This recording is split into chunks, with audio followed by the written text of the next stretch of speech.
कभी आपको लगता है कि सब कुछ खत्म हो चुका है? कभी आपने सोचा कि एक खिलाड़ी, एक फैसला, एक पल पूरी टीम की किस्मत बदल सकता है? जी हां, बिल्कुल वही होने जा रहा है। और इस बार बदलाव इतना बड़ा है कि आपकी सांस रुक जाएगी। तैयार हो जाइए, क्योंकि पाकिस्तान और ऑस्ट्रेलिया के बीच वनडे सीरीज ने वो शक्ल ले ली है जो आपने कभी सोची भी नहीं थी। चलिए, मैं आपको उन हैरान कर देने वाले बदलावों की कहानी सुनाती हूँ जो आपकी सोच को पूरी तरह से बदल कर रख देगी। ऑस्ट्रेलिया, वो दानव टीम जो दुनिया भर में अपनी जारगी के लिए मशहूर है, कल पाकिस्तान पहुंच रही है। हाँ, बिल्कुल सही सुना आपने। 30 मई को पहला वनडे मैच है और उससे पहले ही एक तूफान आ चुका है। लेकिन ये तूफान बादलों में नहीं, बल्कि पाकिस्तानी क्रिकेट बोर्ड के कमरों में बरपा हुआ है। देखिए, जब आप सोच रहे थे कि शायद वही पुरानी टीम, वही पुरानी रणनीति, वही पुरानी गलतियां दोहराई जाएंगी, तो किसी ने चुपके से पूरी तस्वीर पलट दी। सवाल ये है, क्या आपने शाहीन अफरीदी के बारे में सुना है? नहीं, मैं बात नहीं कर रही शाहीन शाह अफरीदी की। मैं बात कर रही हूँ उस नौजवान नस्ल की जिसने फैसले करने वालों के कानों में कुछ कहा और फिर सब कुछ बदल दिया। खबर ने आते ही धूम मचा दी। मोहम्मद आमिर, हाँ, वही मोहम्मद आमिर जिसकी वापसी का हमने बरसों इंतजार किया। लेकिन कब, कैसे, ये बताने से पहले मैं आपको एक और झटका देती हूँ। कप्तानी छीन ली गई। जी हाँ, सुलेमान आगा से कप्तानी छीन ली गई है। मैं जानती हूँ आपके दिमाग में सवाल उठ रहा होगा, क्या वाकई? और अगर हाँ, तो फिर नया कप्तान कौन है? क्या ये कोई नई फौजी चाल है, कोई मनोवैज्ञानिक हथियार, या फिर कोई ऐसा खिलाड़ी जिसने पिच पर नहीं बल्कि ऑफ द फील्ड अपनी लीडरशिप साबित की हो? लेकिन रुकिए, ये सिर्फ एक बदलाव नहीं है, ये 7 बदलाव हैं। 7 जहरीले, खौफनाक और हैरान कर देने वाले बदलाव, और मैं आपको एक एक करके सब बताऊंगी। पहला और सबसे बड़ा बदलाव, मोहम्मद आमिर की शानदार वापसी। याद है आपको 2017 की चैंपियंस ट्रॉफी, जब उसने भारत के खिलाफ फाइनल में वो गेंदबाजी की थी जब पूरी दुनिया ने देखा था कि एक गेंदबाज कैसे मैच को अपनी गिरफ्त में ले सकता है। वही मोहम्मद आमिर अब इस सीरीज में वापस आ रहा है, ऑस्ट्रेलिया के खिलाफ, उन शहजादों के खिलाफ जो छक्के उड़ाने के लिए दुनिया भर में मशहूर हैं। ये वापसी इतनी अहम क्यों है? क्योंकि आमिर ने हाल ही में अपनी गेंदबाजी में एक नई लेट कट शामिल की है। वो स्विंग जो उसे दुनिया के बेहतरीन गेंदबाजों में शामिल करती थी, अब वो तेज और जहरीली हो चुकी है। दूसरा बदलाव, फखर जमान की वापसी, लेकिन इस बार वो एक नया फखर है। पिछली चोट के बाद उसने अपनी फिटनेस और तकनीक पर इतनी मेहनत की है कि अब वो सिर्फ बाउंड्री नहीं मारेगा, बल्कि वो पूरी पारी को संभाल कर खेलेगा। फखर और आमिर का एक साथ खेलना, ये एक पैगाम है। ये पैगाम है कि पाकिस्तान अब वो गलतियां नहीं दोहराएगा। तीसरा बदलाव, मोहम्मद रिजवान को नंबर 4 पर फिक्स कर दिया गया है। हाँ, वो रिजवान जो अक्सर ओपनिंग करते थे, अब मिडिल ऑर्डर की कमजोर कड़ी को मजबूत करेंगे।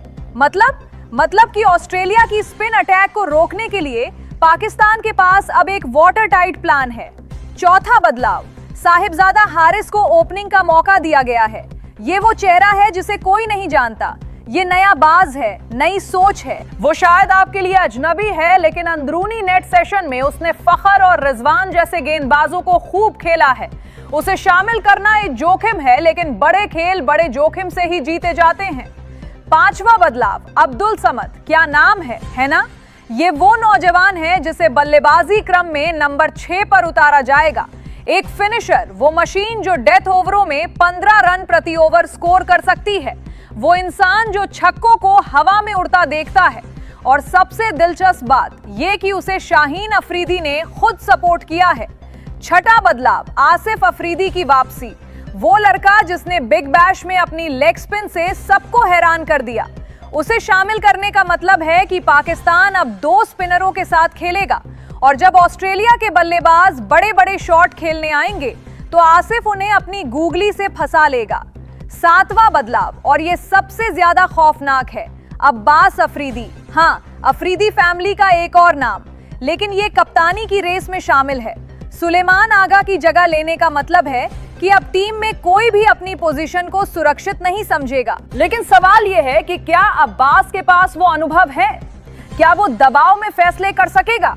या ये सिर्फ एक मनोवैज्ञानिक चाल है ताकि ऑस्ट्रेलिया के प्लानिंग रूम में हलचल मच जाए?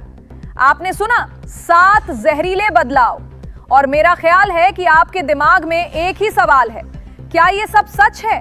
क्या ये वाकई हो रहा है? मैं आपको बताऊं, मेरे एक इंटरनल सोर्स ने बताया कि ये बदलाव किसी एक मैच की हार जीत के लिए नहीं, बल्कि पूरी वाइट बॉल क्रिकेट को नई दिशा देने के लिए किए गए हैं। शाहीन अफरीदी ने खुद खिलाड़ियों से मुलाकात की और कहा, अब वक्त आ गया है कि हम डरना छोड़ दें। अब वक्त आ गया है कि हम दुश्मन को उन्हीं के हथियारों से हरा दें। तो चलिए अब सबसे अहम सवाल का जवाब देते हैं। ये पहला वनडे मैच कब, कहां और कितने बजे खेला जाएगा? जी हां, 30 मई को लाहौर के गद्दाफी स्टेडियम में। वक्त पाकिस्तानी मानक समय के अनुसार शाम 7 बजे। ये दिन और रात का मैच होगा, जिसमें पहले बल्लेबाजी करने वाली टीम पर फ्लड लाइट्स का दबाव होगा। और सबसे दिलचस्प बात ये कि इस मैच में अंपायरों के बीच भी नए चेहरे होंगे। ये मैच सिर्फ एक खेल नहीं, ये एक जंग होगी।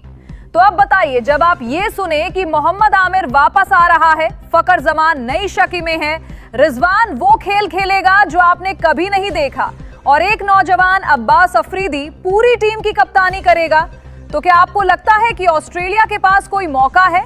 क्या आपको लगता है कि ये टीम वो कर सकती है जो पिछले 6 सालों में कोई पाकिस्तानी टीम नहीं कर सकी? ऑस्ट्रेलिया को उन्हीं के घर में नहीं, मैं बात कर रही हूं पाकिस्तान में, उनकी जमीन पर, उनके सामने। मेरा ख्याल है कि अब कुछ बदलने वाला है, अब कुछ टूटने वाला है। और जब ये 7 बदलाव एक साथ लागू होंगे तो मैं आपको एक बात बताती हूं, ऑस्ट्रेलिया की टीम बस स्टेडियम में कदम रखेगी और देखेगी कि सामने कोई पुरानी टीम नहीं खड़ी, सामने एक नया पाकिस्तान खड़ा होगा। एक पाकिस्तान जो नहीं हारेगा, जो नहीं झुकेगा, और जो सिर्फ और सिर्फ जीतेगा। और आप इसका हिस्सा बनने के लिए क्या करेंगे?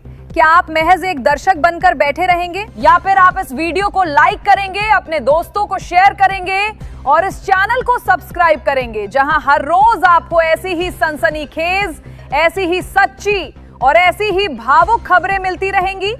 बेल आइकन दबाना मत भूलिएगा, वरना अगली बड़ी खबर आपसे छूट सकती है। चलो, मैं आपसे एक वादा करती हूं, ये सीरीज जैसे भी खत्म हो, मैं आपको हर मैच के बाद वो सब कुछ बताऊंगी जो टीवी पर नहीं दिखाया जाता। वो लॉकर रूम की बातें, वो खिलाड़ियों के चेहरों के वो भाव जो कैमरे नहीं उठा पाते। यकीन मानिए, ये वो कहानी है जो आप कहीं और नहीं सुनोगे। तो अब बताइए, कमेंट्स में लिखकर बताइए, क्या आपको लगता है कि मोहम्मद आमिर की वापसी से पाकिस्तान को फायदा होगा? और क्या ये 7 बदलाव कामयाब होंगे, या ये सब एक बड़ा धोखा साबित होगा? मैं आपके जवाबों का इंतजार करूंगी। अपना ख्याल रखिएगा और याद रखिएगा, क्रिकेट सिर्फ एक खेल नहीं, ये एक जज्बा है, और ये जज्बा अब जाग उठा है। अल्लाह हाफिज।